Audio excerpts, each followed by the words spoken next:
রাজনীতির ময়দান ছেড়ে চলে গিয়েছে সেই সময় ছাত্র থাকা অবস্থায় ছাত্রদলের কোনো কর্মী, এরকম কদাচিৎ দুই চারটি দৃষ্টান্তের বাইরে আপামর ছাত্রদলের মধ্যে সেরকম কোনো দৃষ্টান্ত আপনি পাবেন না। এত ত্যাগ, এত বিসর্জন, এত আত্মত্যাগের ফসল এই ছাত্র। আপনি গত 15, 16, 17 বছরের ইতিহাসটি দেখেন, বিএনপিকে কোণঠাসা করার জন্য, ছাত্রদলকে কোণঠাসা করার জন্য এমন কোনো কলাকৌশল ছিল না যেটা আওয়ামী লীগ বাকি রেখেছে। 2009 থেকে 2024 পর্যন্ত কয় বছর হলো? 15 বছর। 15 বছরে কোনো কলেজ, কোনো ইউনিভার্সিটিতে ছাত্রদল নাম নিয়ে কোনো মিছিল করার সুযোগ ছিল না। স্বাভাবিক একটি প্রক্রিয়া ছিল প্রত্যেকটা ছাত্র সংগঠনে নতুন ছাত্র নেওয়ার জন্য নবীনবরণ করার। কোনো কলেজ, ইউনিভার্সিটিতে নবীনবরণের কোনো সুযোগ হয় নাই। তার মানে পরিকল্পিত উপায়ে 15 বছর যাবৎ ছাত্রদলের নতুন সদস্য অন্তর্ভুক্তিকে ঠেকিয়ে রেখেছে পতিত স্বৈরাচার আওয়ামী লীগ। কিন্তু 2024-এর যে আন্দোলনের ফলশ্রুতিতে হাসিনা বিদায় নিতে বাধ্য হয়েছে,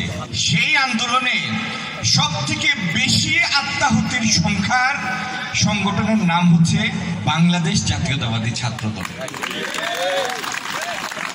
আমি আবেগ থেকে শুধু বলছি না, এটি হলো প্রকৃত ইতিহাস। এত বড় আত্মত্যাগের নজির বা এত অত্যাচারের পরেও সংগঠনের সাথে প্রাণের সম্পর্ক ধরে রাখার, আত্মত্যাগের সম্পর্ক ধরে রাখার এবং রাজনৈতিক লক্ষ্য অর্জনের জন্য যে কমিটমেন্ট লাগে, সেই কমিটমেন্টের থেকে আন্দোলনকে সফল করার যে ইতিহাস, এটি ইনশাল্লাহ এখনকার সময় তো আর চলমান সময় ইতিহাস লেখা হবে না, কিন্তু যখন ইতিহাস লেখার সময় হবে আমি নিশ্চিত ছাত্রদলকে যথাযোগ্য সম্মানে ঐতিহাসিকরা স্মরণ করবেন একটি সফল পরিণত সংগঠন হিসেবে। আল্লাহ তাদের শহীদ হিসাবে কবুল করুন। যারা ছাত্রদলের বাইরেও এই আন্দোলনকে সফল করার জন্য গত 15, 16, 17 বছর যাবৎ এবং সাম্প্রতিক আন্দোলনে প্রাণ দিয়েছেন, আল্লাহ তাদের সবাইকে শহীদ হিসাবে কবুল করুন। যারা আহত হয়েছেন তাদেরকে আল্লাহ উপশম করুন, তাদের আরোগ্য হওয়ার তৌফিক দিন এবং পরিবারগুলিকে এই ভার বইবার শক্তি দিন। কতদিন গত হয়েছে,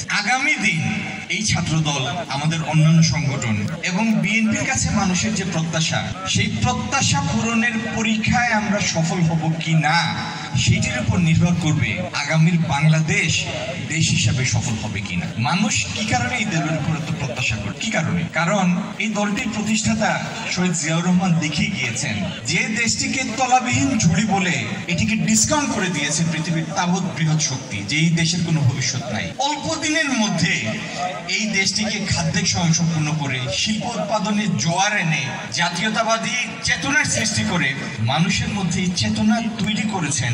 এই অনুভূতি জাগিয়ে তুলতে পেরেছিলেন জিয়াউর রহমান যে আমরা পারি। একটি সফল, স্বাভাবিক, কর্মক্ষম, ফাংশনাল রাষ্ট্র হিসাবে বাংলাদেশিরা বাংলাদেশকে টিকিয়ে রাখার সামর্থ্য রাখে। এই অল্প দিনের নজির দেখে মানুষ বিশ্বাস করেছে, তার আস্থা স্থাপন করেছে, না, এই দলটির প্রতিষ্ঠাতা যে স্বজন প্রীতিহীনতা, সততা, দেশপ্রেমের চূড়ান্ত নজির সৃষ্টি করেছেন, তার অনুসারীদের পক্ষেই সম্ভব এই দেশকে সামনের দিকে টেনে নিয়ে যাওয়া।